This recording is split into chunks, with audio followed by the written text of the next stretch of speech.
हिंदी साहित्य के सभी विद्यार्थियों का पुनः आपके अपने इस YouTube चैनल में बहुत बहुत स्वागत है। प्यारे बच्चों, आज हम अंतरा भाग 2 जो पुस्तक है इसका प्राचीन कविता का जो खंड लगा हुआ है, जिसमें आपके तुलसीदास है, विद्यापति है और केशवदास, इन पाठों के मोस्ट इम्पोर्टेंट प्रश्न हम देखने वाले हैं जो आपके परीक्षा की दृष्टि से बहुत ही महत्वपूर्ण होंगे। इसलिए वीडियो आप अंत तक देखिए, इन प्रश्नों की अच्छी तैयारी कीजिए। यदि पहली बार हमारे YouTube चैनल से जुड़े हैं तो इसको सब्सक्राइब कर लीजिए, क्योंकि नए वीडियो का नोटिफिकेशन तुरंत आप तक पहुंच जाए, आप उससे वंचित न रहें। वीडियो पसंद आता है तो इसको जरूर लोगों तक भेजें। पाठ 10वां है केशवदास कठिन काव्य के प्रेत, और रामचंद्र चंद्रिका जो प्रबंध काव्य है उसके रचनाकार केशव, इन्होंने कवित्व और सवैये जो लिखे हैं जो रामचंद्र चंद्रिका से हैं। किससे हैं?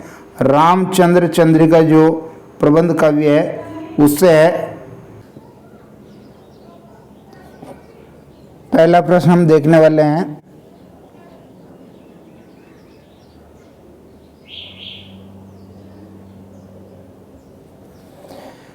देवी सरस्वती की उदारता का गुणगान क्यों नहीं किया जा सकता है? जो पहला पद लगा रखा है उसमें केशवदास ने माँ सरस्वती की उदारता का वर्णन किया है, तो वो वर्णन क्यों नहीं किया जा सकता उसका उत्तर देखेंगे। केशवदास ने माँ सरस्वती की उदारता और उसकी महिमा का गुणगान किया है। माँ सरस्वती की महिमा अपरंपार है। ज्यों ज्यों माँ सरस्वती की उदारता का बखान करते हैं त्यों त्यों उसमें नवीनता आती रहती है। शब्दों में माँ सरस्वती का वर्णन करना संभव नहीं है। माँ सरस्वती की उदारता का वर्णन देवता, ऋषि मुनि, सिद्ध पुरुष तथा तपस्वी भी नहीं कर सके, तो सामान्य पुरुष की बुद्धि कैसे उसकी उदारता का वर्णन कर सकती है। सरस्वती के 4 मुंह वाले पति ब्रह्मा, 5 मुंह वाले पुत्र शिव और 6 मुंह वाले नाती कार्तिकेय भी उसकी उदारता का बखान नहीं कर सके, तो 1 मुंह वाला व्यक्ति कैसे उसकी उदारता का बखान कर सकता है। भाव यह है कि सरस्वती की महिमा का गुणगान करने की बुद्धि किसी के पास नहीं है। किसी भी काल में उनकी उदारता का बखान करना संभव नहीं हो पाया, चाहे वो भूतकाल हो, वर्तमान काल हो, चाहे भविष्य काल होगा।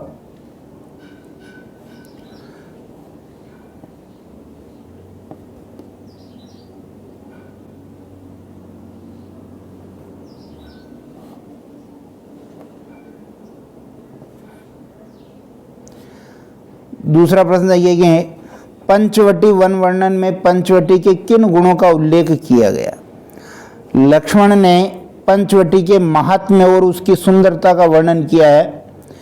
पंचवटी को शिव के गुणों के समान बताया गया, बहुत ही इंपॉर्टेंट है। अर्थात जिस प्रकार शिव जी सभी के दुखों को दूर कर मुक्ति प्रदान करते हैं, उसी प्रकार पंचवटी स्थान पर आते ही उनकी दुख रूपी चादर फट जाती है, अर्थात सबके दुख दूर हो जाते हैं तथा मनुष्य की इच्छाएं समाप्त हो जाती है। मृत्यु के प्रति उनकी रुचि घट जाती है, या मनुष्य को जीते जी मुक्ति मिल जाती है। सभी के पाप दूर हो जाते हैं तथा उन्हें श्रेष्ठ ज्ञान की गठरी मिल जाती है। ऐसा पंचवटी जो स्थान है वो मुक्ति प्रदान करने वाला स्थान लक्ष्मण ने बताया है।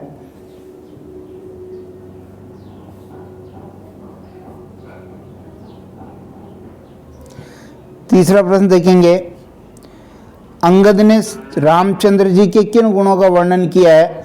अंगद ने श्री रामचंद्र जी के गुणों का और उनके प्रताप का वर्णन किया है। रावण के दरबार में अंगद दूत बन करके जाते हैं, तो वहाँ रावण अंगद और उनके स्वामी का अपमान करता, तब अंगद जो है राम जी के प्रताप का वर्णन करते हैं।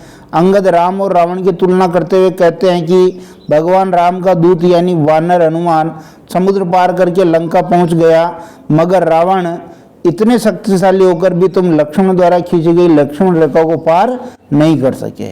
यानी मेरे स्वामी का प्रताप, उनका पराक्रम कितना है और तुम्हारा पराक्रम कितना है। तुमने राम के दूत हनुमान को बांधने की कोशिश की मगर बांध नहीं सके, वहीं दूसरी ओर राम एवं उनके दूत ने मिलकर समुद्र में पुल बांध लिया। यानी तुमसे एक सामान्य बात नहीं बनी और उन्होंने एक असंभव सा कार्य कर दिखाया। ये राम का प्रताप है। हे रावण, तुम तो हनुमान की पूंछ में कपड़ा बांधकर उसकी पूंछ में आग लगाकर जलाना चाहते थे, मगर न वह राम का दूत हनुमान जला न उसकी पूंछ जली। अगर कुछ जला तो वह तुम्हारी सोने की लंका जली। हे रावण, राम हर प्रकार से तुमसे श्रेष्ठ व पराक्रमी हैं। उनका प्रताप जो है बहुत फैला हुआ है और उनके प्रताप को तुम अच्छी तरह समझ लो।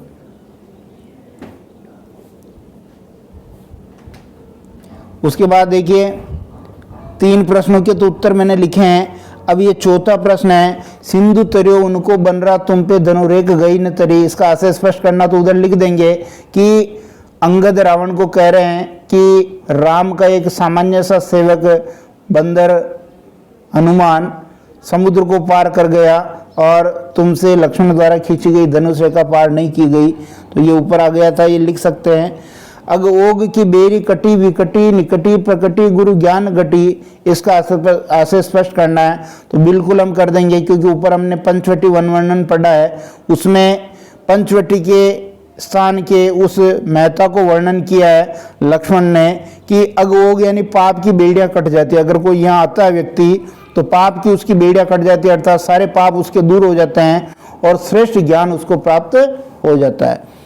इसी तरह छठा देखिए, सब जाति फटी दुख की दुपट्टी कपटी न रहे जहाँ एक घटी, इसका स्पष्ट करना, ये भी पंचवटी वन वर्णन से है, जिसमें दुख रूपी चादर फट जाती है यदि कोई उस पंचवटी स्थान पर चला जाता है, और कपट मन से दूर हो जाता है, क्योंकि कपटी व्यक्ति वहाँ एक पल भी नहीं रुक सकता है, या तो उसका कपट दूर हो जाता है या फिर वो वहाँ से चला जाता है। 7वां देखिए, बानी जगह रानी की उदारता बखानी जाए, ऐसी मति उदित उदार कौन की बई, पंक्ति का स्पष्ट कीजिए।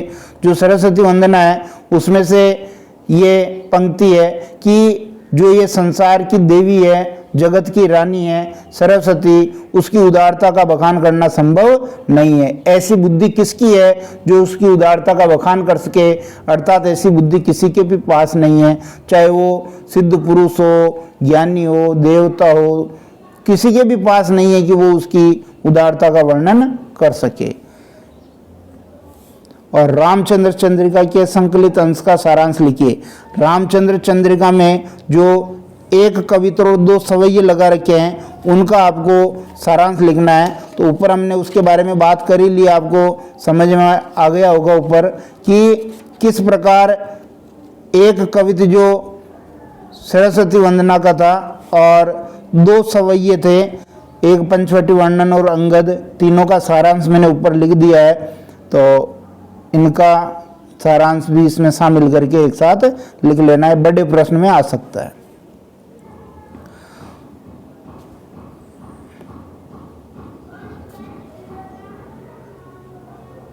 उसके बाद देखिए सप्रसंग व्याख्या में 3 ही पद हैं इसमें, एक ये कवित है सरस्वती वंदना वाला, ये बहुत ही इम्पोर्टेंट है, बहुत बार एग्जाम में पूछा गया है, इसकी व्याख्या आपको करना आना चाहिए। वैसे इसका सारा अर्थ मैंने ऊपर प्रश्न संख्या 1 में दे दिया है, तो आप आराम से इसका प्रसंग लिखें और केशव के बारे में कुछ बातें लिखें, कठिन काव्य का प्रेत है वो, और एक रामचंद्र चंद्रिका है जो संवाद योजना का उत्कृष्ट काव्य है, प्रबंध काव्य है, ऐसा आप लिखें उसमें।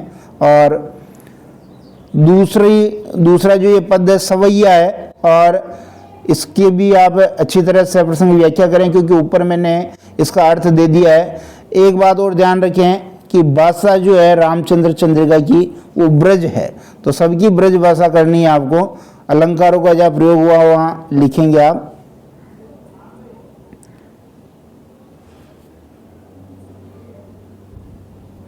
और तीसरी व्याख्या, तीसरा पद है जो अंगद का है, इसकी भी आप सप्रसंग व्याख्या करेंगे, प्रसंग, संदर्भ और सामान्य केशव के बारे में परिचय लिखेंगे, फिर ऊपर जो है अर्थ मैंने बता रखा वो अर्थ लिख देंगे। इसके बाद देखिए जो 9वां पार्ट है अपना, वो है विद्यापति, पदावली के पद हैं। अब ध्यान देना, पदावली नाम आते ही पदावली की जो भाषा है वो मैथिली है। पदावली की भाषा कौन सी है? मैथिली। तो मैथिली भाषा आपको ध्यान में होनी चाहिए, क्योंकि एक ही अपना ये पार्ट है इसमें जिसमें भाषा जो है मैथिली है, बाकी ब्रज है या फिर खड़ी बोली हिंदी है। तो ये ध्यान रखेंगे आप। प्रश्न देख लेते हैं हम। ध्यान दें, पहले तो आपको पदावली शब्द सुनते ही आपको ये समझ में आना चाहिए कि राधा और श्री कृष्ण के बहाने इसमें प्रेम के वियोग पक्ष को उभारा गया है। किस प्रकार एक नायिका अपने प्रियतम से विरह वेदना झेल रही है, उसका मार्मिक चित्रण इसमें किया गया है। तो आपको ये ध्यान होना चाहिए। फिर आगे देखिए,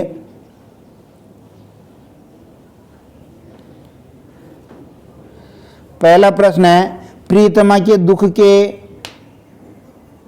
क्या क्या कारण हैं? प्रियतमा के दुख के क्या क्या कारण हैं? तो उसके उत्तर हैं, प्रियतमा के दुख के निम्न कारण हैं। प्रश्न यहाँ शायद छपने से रह गया है, तो कारण लिखेंगे आप। प्रियतमा का प्रियतम प्रदेश गया हुआ है, वह प्रियतम के का साथ चाहती है, परंतु उसकी अनुपस्थिति में उसे पीड़ा दे रही है। ठीक है। सावन मास आरंभ हो गया है, ऐसे में अकेले रहना प्रियतमा के लिए संभव नहीं है। वर्षा का आगमन उसे गहन दुख देता है। वह अकेली है, ऐसे में विरह पीड़ा के कारण घर उसे काटने को दौड़ता है। प्रियतम उसे प्रदेश में जाकर भूल गया है, अतः यह स्थिति उसे कष्टप्रद लग रही है। यानी कहने का भाव यह है, सावन के महीने में विरह वेदना ज़्यादा और भयंकर हो जाती है और उस नायिका को अपने प्रियतम की याद सताने लगती है, इसलिए समय उससे व्यतीत नहीं हो रहा। ये उसके दुख के कारण है।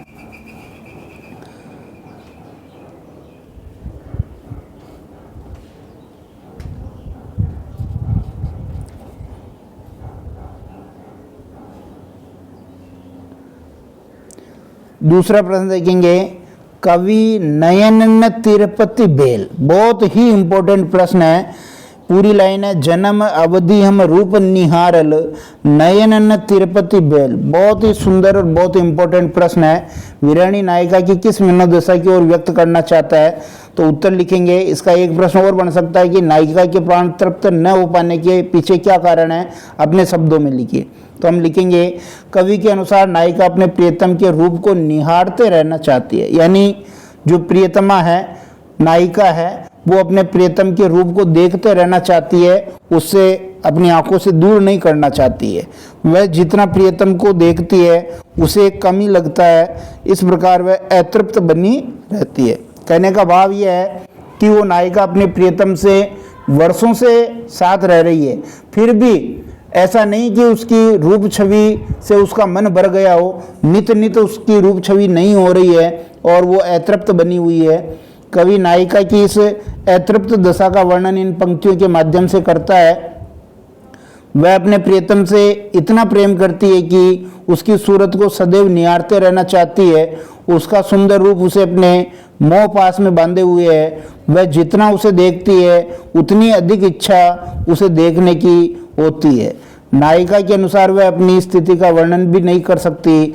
जो वस्तु स्थिर हो उसका तो वर्णन किया जा सकता है, परंतु उसके प्रियतम का सलोना रूप पल पल बदलता रहता है और हर बार उसका आकर्षण बढ़ जाता है। बस यही कारण है कि नायिका तृप्त नहीं हो पा रही है। यानी नयन तिरुपति बेल, आंखों को संतुष्ट नहीं मिल पा रही, नेत्र उसके तृप्त नहीं हो पा रहे हैं। कारण यही है कि नायिका का अपने प्रियतम के प्रति जो प्रेम है वो बहुत ज़्यादा है और उसके कारण वो उससे दूर नहीं करना चाहती है।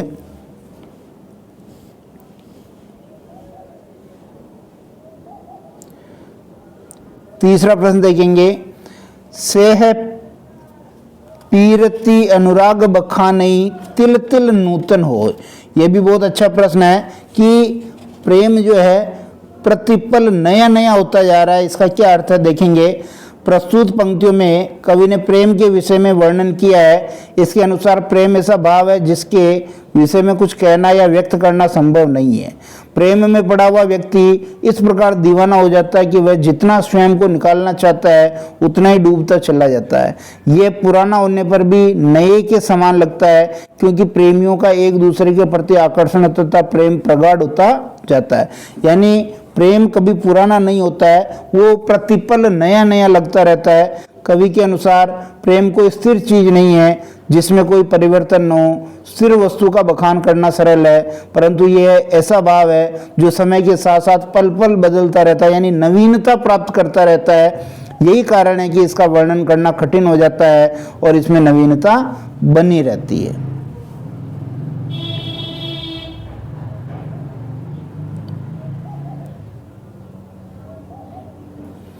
चौथा प्रश्न देखेंगे, कोयल और भौरों के कलरव का नायिका पर क्या प्रभाव पड़ता है? कोयल और भौरों के कलरव का नायिका पर प्रतिकूल प्रभाव पड़ता है। यानी एक चीज आपको यहाँ समझ लेना बहुत जरूरी है कि जो चीजें संयोग पक्ष में नायिका को सुख देती है वही चीजें वियोग पक्ष में उसको दुख देती है। कोयल का मधुर स्वर और भौरों का गुंजन नायिका को अपने प्रेमी की याद दिला देता है। यानी अभी वियोग पक्ष चल रहा है, विरह के कारण वैसे ही वो दुखी है, ऊपर से जब कोयल की मीठी कूक मिलती है और भौरों का गुंजायमान की जो आवाज मिलती है वो उसे और ज्यादा दुख देती है, क्योंकि उससे उसको प्रेमी की याद आती है। वह अपने कानों को बंद कर इनके कलरव को सुनने से बचना चाहती है, परंतु ये आवाजें उसे फिर भी सता रही है। परदेश गए प्रीतम की याद उसे सताने लगती है। वीरा अग्नि उसे वैसे ही बहुत जलाए हुए है, ये कलरव उसे और भी जला रहा है। इसी प्रकार यहाँ जो कमल वन है वो खिले हुए कमल के वन को देखती है तो भी अपनी आंखें बंद कर लेती है, क्योंकि उनको देखने से भी उसे अपने प्रियतम की याद आती है। पांचवा प्रश्न देखेंगे, कातर दृष्टि से चारों तरफ प्रियतम को ढूंढने की मनोदशा को कवि ने किन शब्दों में व्यक्त किया है? तो कवि नायिका की कातर दृष्टि से चारों तरफ प्रियतमा को ढूंढने की मनोदशा को इन पंक्तियों में वर्णित करता है। अर्थात कृष्ण पक्ष की चतुर्दशी जिस प्रकार क्षीण होती है वैसे ही नायिका का शरीर भी अपने प्रेमी की याद में क्षीण हो रहा है। चतुर्दशी का जो चांद होता है, जो इसमें जो प्रकाश तत्व होता है वो बिल्कुल थोड़ा होता है, और इसी प्रकार नायिका का शरीर भी दुबला हो चुका है, अर्थात अब उसमें प्राण बिल्कुल शून्य हो चुके हैं, यानी मरणासन स्थिति में है। उसकी आंखों से हर समय जलधारा बहती रहती है, अर्थात वह हर वक्त प्रीतम को याद में रोया करती है।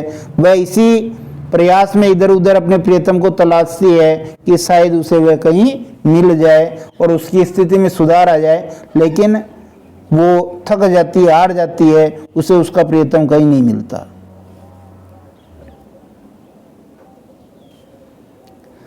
छठा प्रश्न देखेंगे फिर, सखी अनकर दुख दारुण रे जग के पतियाए, इस पंक्ति का ऐसे स्पष्ट करना है।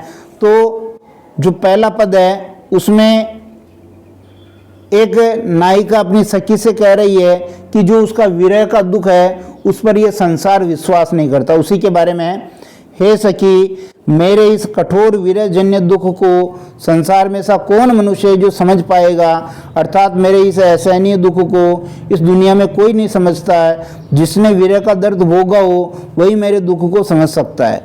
मैं अंदर ही अंदर विरह की आग में जल रही हूँ, मेरे इस अनकहे दुख पर कोई विश्वास ही नहीं करता। अर्थात ये संसार मेरे दुख को महसूस नहीं कर पा रहा है। कहने का मतलब, जब कोई दूसरा दुख होता है, मान लो शारीरिक कोई दुख है, तो उसमें तो व्यक्ति की पता चल जाता है, जैसे पेट दुख रहा है, सिर दुख रहा है और कोई दिक्कत है तो संसार विश्वास कर लेता है। लेकिन विरह के कारण ऊपर से तो ठीक ठाक दिखता है, लेकिन अंदर ही अंदर से वो कमजोर होता जाता है, क्योंकि विरह की आग उसको जलाई जा रही है और संसार उस पर विश्वास नहीं करता। सातवां प्रश्न देखेंगे, के पतिया ले जाए रे मोरा प्रियतम पास, पंक्ति का आशय स्पष्ट करना है। तो यहाँ पर भी एक प्रियतमा पत्र भेजना चाहती है अपने प्रियतम को कि सावन का महीना शुरू हो चुका है और आप परदेश से वापस घर आ जाइए। तो क्या कह रहा है देखिए, इस पद में नायिका राधा है और नायक कृष्ण है। कवि बताना चाहते हैं कि वर्षा ऋतु आ गई है और नायिका को अपने प्रियतम की याद सताने लगी है और वह अपने प्रियतम को अपना संदेशा भेजना चाहती है कि वापस लौट आओ। नायिका अपनी सखी से पूछती है कि मेरा पत्र लेकर मेरे प्रियतम के पास कौन जाएगा? क्या ऐसा कोई नहीं है जो मेरे इस पत्र को मेरे प्रियतम कृष्ण के पास पहुंचा दे? इस सावन के महीने में विरह वेदना का असहनीय दुख मेरा ये शरीर अब सहन नहीं कर पा रहा है। कम से कम ये पत्र कोई ले जाए जिससे वो सावन के महीने में वापस लौट आए।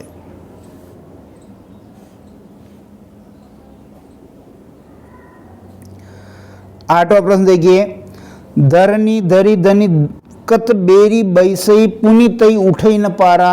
इस पंक्ति का क्या आशय है? विरह वेदना में नायिका इतनी कमजोर हो चुकी है कि एक बार अगर वो धरती पर बैठ जाती है तो उससे वापस उठा नहीं जा रहा है। अतिशयोक्तिपूर्ण वर्णन यहाँ विद्यापति ने किया अपनी पदावली में। राधा की सखी कृष्ण के सामने राधा की विरह अवस्था का वर्णन करते हुए कहती है कि आप विरह में उसे दुख पहुंचा रहे हैं। हे माधव, हमारी बात सुनो, तुम्हारे प्रेम को याद करके वह बहुत दुर्बल व कमजोर हो गई है। यदि वह धरती पर बैठ जाती है तो फिर उससे उठा नहीं जाता। विरह में उसकी स्थिति मरणासन हो चुकी है, बहुत कमजोर हो चुकी है।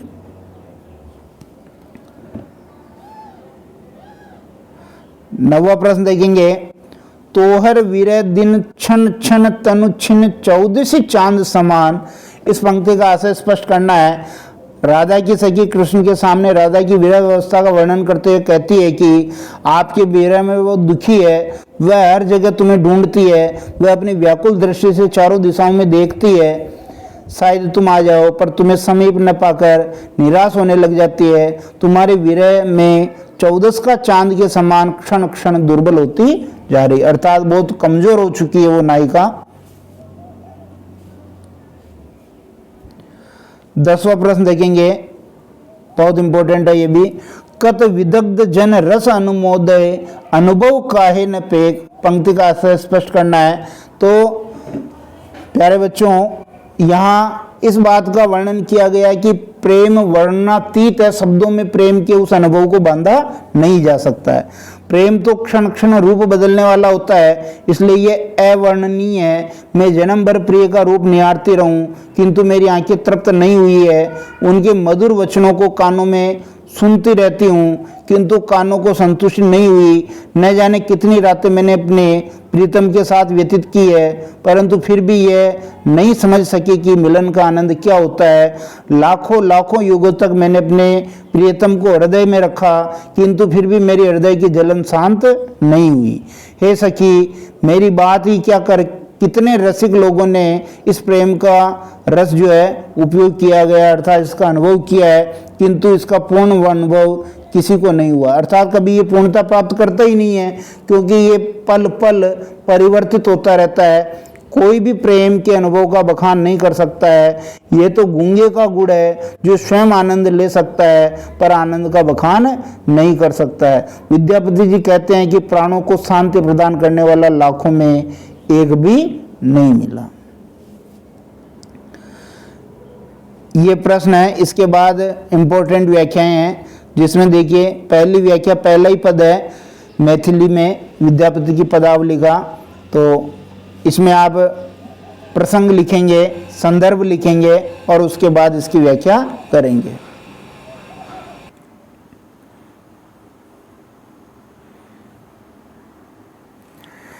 ये दूसरा पद भी इम्पोर्टेंट है, इसकी व्याख्या आपको करनी है, संदर्भ प्रसंग लिखना है और विद्यापति के बारे में सामान्य परिचय लिखते हुए लिखेंगे।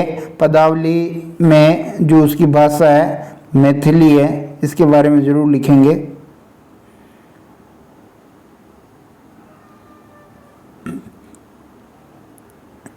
ये तीसरे पद की व्याख्या है जो आपके मॉडल पेपर में भी दे रखी है, तो इसको भी आप तैयार करेंगे।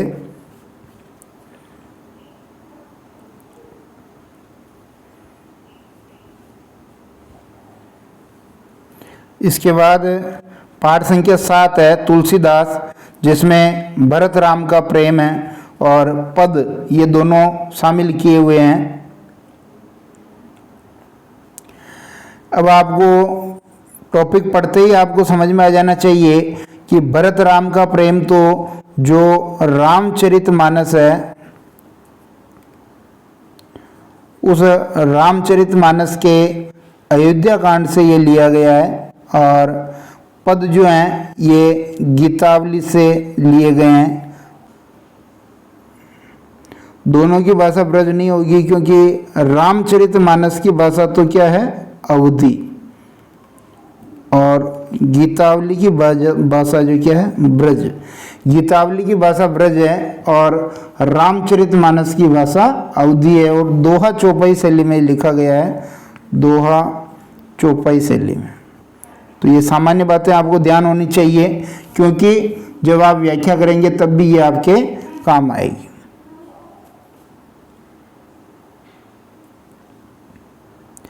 पहला प्रश्न देखेंगे, आरेहु खेल जितावई मोई, भरत के इस कथन का क्या आशय है। तो जो रामचरितमानस है उसमें से ये अयोध्या कांड के प्रसंग से ये प्रश्न है कि ये पंक्ति भरत जी ने श्री राम के चरित्र के सकारात्मक पक्ष को उजागर करने हेतु कही है। इसका आशय है कि श्री राम खेल खेलते समय भरत को जिताने हेतु जानबूझकर हार जाते हैं। भरत जी कहते हैं कि भगवान राम बड़े ही दयालु और स्नेही प्रकृति के भाई हैं। वह खेल में अपने छोटे भाई भरत से इसलिए हार जाते थे ताकि उसे किसी भी प्रकार का कष्ट न हो, और वह पूरे उत्साह के साथ खेल खेलता रहे। उनके इस व्यवहार के कारण भरत की सदैव जीत होती थी। इस तरह भरत अपने भाई की प्रशंसा करते हैं और दूसरी तरफ उनके भाई के प्रति असीम श्रद्धा और कृतज्ञता का भाव भी उजागर करते हैं। यानी हारे हुए खेल जिता हुए, खेल में हार जाने के बाद भी मुझे जीता देते थे। तो ये एक भाई का स्नेह यहाँ बताया है। इसके बाद देखिए दूसरा प्रश्न, मैं जानऊ निज नाथ सुबाऊ में राम के स्वभाव की किन विशेषताओं का वर्णन किया गया है। तो देखिए कौन कौन सी विशेषताएं हैं। राम दयालु हैं, स्नेही व्यक्ति हैं, उन्होंने बाल्यकाल से भरत पर स्नेह और दया की वर्षा की है। भरत राम के प्रिय अनुज थे, उन्होंने सदैव भरत के हित के लिए काम किया है। वे खेल में भी कभी अपने अनुज भरत के प्रति अप्रसन्नता नहीं दिखाते थे। यानी एक पंक्ति आई थी, यानी खेल तक खुनिस न कबहू देखी, खेल में भी कभी खुन्नस नहीं देखी, अप्रसन्नता नहीं देखी, नाराजगी नहीं देखी। वह सदैव उसे प्रसन्न रखने का प्रयास करते थे। वे अपराधी पर क्रोध नहीं करते थे।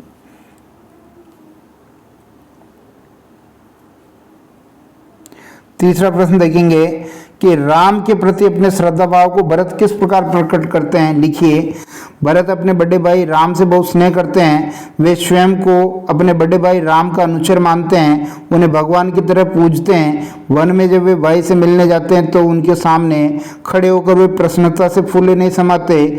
अपने भाई से मिलन होने पर उनकी आंखों में आंसुओं की जलधारा प्रवाहित होने लगती है। अपने भाई को अपना स्वामी कहकर वह अपनी इच्छा प्रकट करते हैं। भाई की विशेषताओं का बखान करके वे अपनी श्रद्धा व्यक्त करते हैं और आशा करते हैं कि भाई के दर्शन प्राप्त होने के बाद सब अच्छा ही होगा। अपने वनवासी भाई की दशा देखकर वह दुखी हो उठते हैं और स्वयं को इसका कारण मानते हैं। उनकी यही दृढ़ता अपने बड़े भाई के प्रति अपार श्रद्धा का परिचायक है।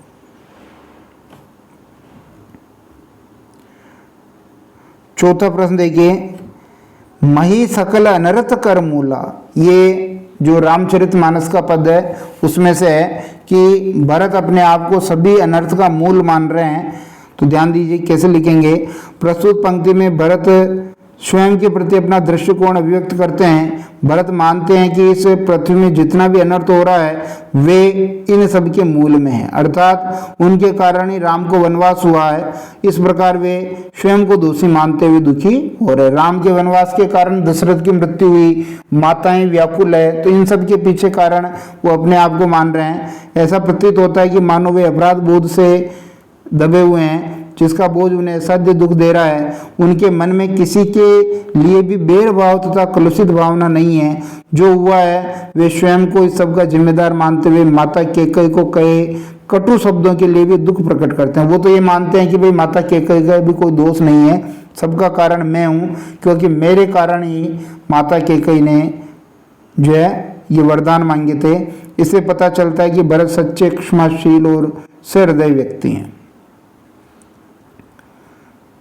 5वां प्रश्न देखेंगे, फरे की कोदव बाली सुशाली मुक्ता प्रसव की शंभु काली पंक्ति में कौन सा भाव छिपा हुआ है? प्रस्तुत पंक्ति में भाव है कि जिस प्रकार मोटे चावल यानी कोदो की बाली में उत्तम चावल पैदा नहीं हो सकता है और तालाब में मिलने वाले काले घोंगे मोती उत्पन्न नहीं कर सकते हैं, वैसे यदि मैं अपनी माँ पर कलंक लगाऊं और स्वयं को साधु बताऊं तो यह संभव नहीं है।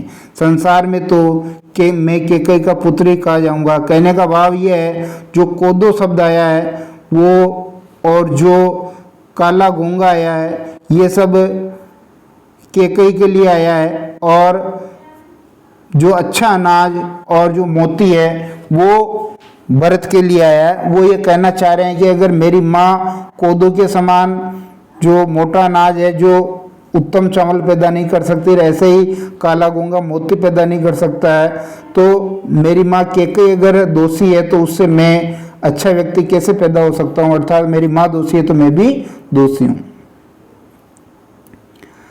6वां प्रश्न देखिए, राम के वन गमन के बाद उनकी वस्तुओं को देख करके माँ कौशल्या कैसा अनुभव करती है? गीतावली का ये पद है जिसमें माँ कौशल्या अपने पुत्र वियोग के कारण कैसा अनुभव कर रही है। राम के वन गमन जाने के बाद माँ उनकी वस्तुएं देख करके भाव विभोर हो जाती है। उनका स्नेह आंसुओं के रूप में आंखों से छलक पड़ता है। उन्हें राजभवन में तथा राम के भवन में राम ही दिखाई देते हैं। उनकी आंखें हर स्थान पर राम को देखती है। जब उन्हें इस बात का स्मरण आता है कि राम उनके पास नहीं है, वह 14 वर्षों के लिए उनसे दूर चले गए हैं, तो वे चित्र के समान चकित हो जाती है, स्तब्ध रह जाती है। राम से जुड़ी वस्तुओं को नेत्रों से लगा लेती है। वह इतनी व्याकुल हो जाती है कि उन्हें स्वयं की भी सुध नहीं रहती। पुत्र के कष्टों का भान करते हुए और भी दुखी हो रही है। जो राम की जो निशानियां हैं, जो धनुइयाँ हैं, जूतियाँ हैं, उनको देख करके बार बार उनको राम की याद आती है और दुखी होती है।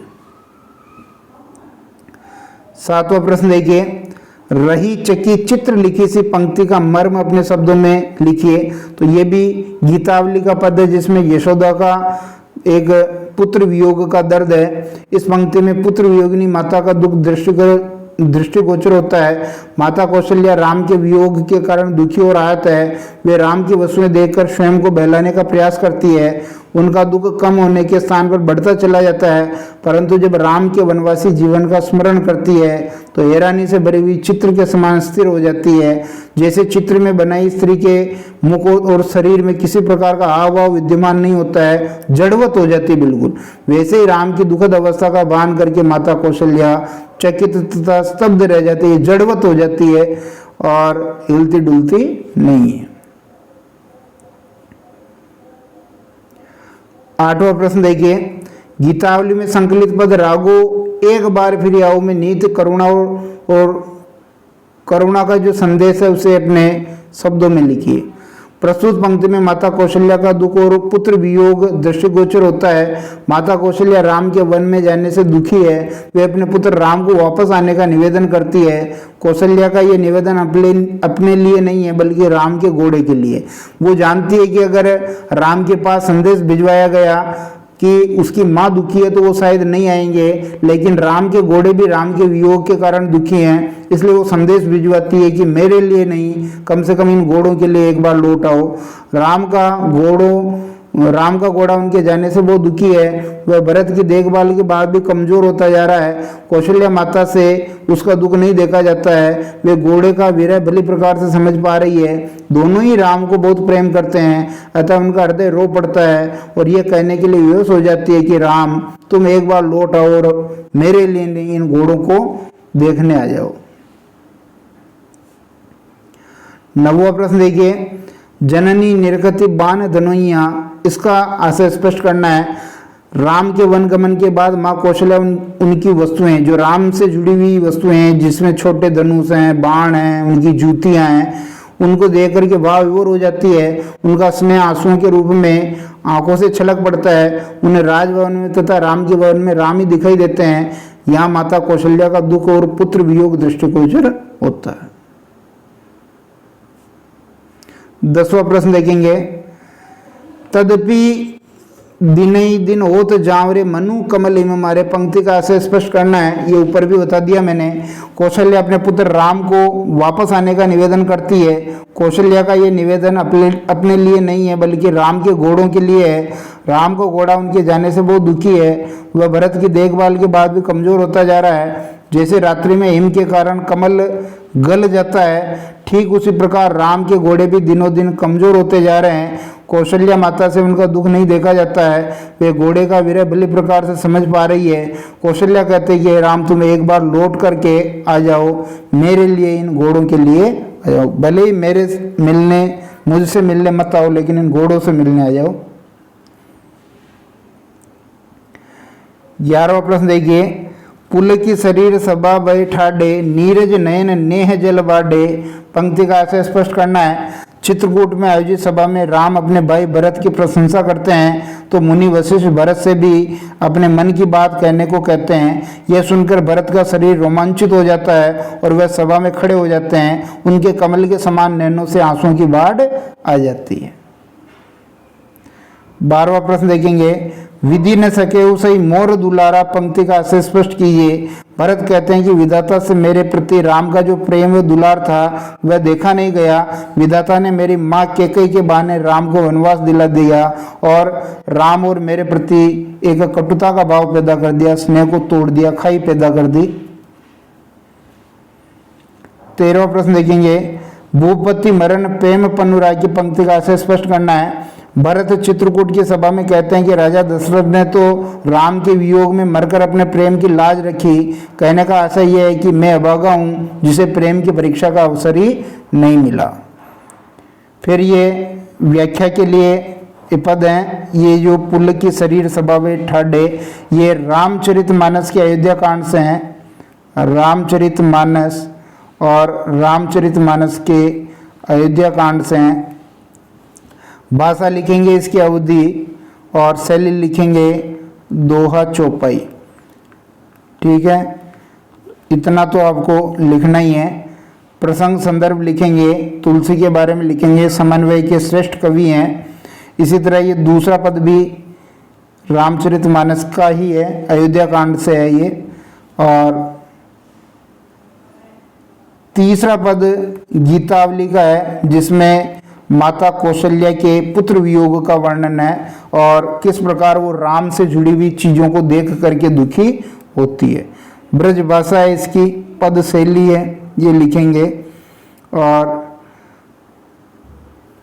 रागो एक बार फिर आओ, ये भी गीतावली का पद है और ब्रज भाषा है। जो कौशल्या है, माँ कौशल्या, वो राम से एक बार लौटने का निवेदन कर रही है कि अपने घोड़ों को देखने के लिए वापस आ जाओ, तो ये लिखेंगे इस प्रकार। ये जो प्राचीन कविता खंड था उसके मोस्ट इम्पोर्टेंट प्रश्न हमने देखे।